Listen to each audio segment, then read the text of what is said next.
დღეს 25 თებერვალს აზერბაიჯანული ეროვნული დღესასწაულის ნოვრუზ ბაირამის პირველი სამშაბათი, ანუ წყლის ჩერშენბე აღინიშნება.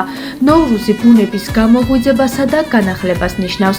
რწმენის თანახმად პირველი წყლის ჩერშენბე იმიტომ აღინიშნება, რომ ღმერთმა არსებული 4 ელემენტიდან პირველად სწორედ წყალი შექმნა. წყლის ჩერშენბეზე სუფრაზე წყლის დადება ნიშნავს სიხარულს.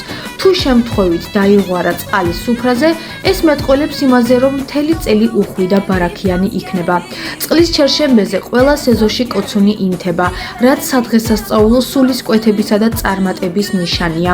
ცნობილია ბოლო 3 ჩერშენბეს თარიღებიც.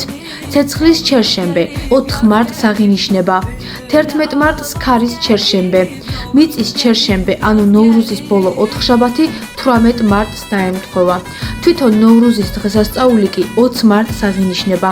აღსანიშნავია, რომ გაზაფხულის დადგომა საქართველოში 20 მარტს თბილისის დროით 2-ის პირველ წუთსა და 25 წამზე მოხდება. ამ დროს დღე და ღამე გათანაბრდება.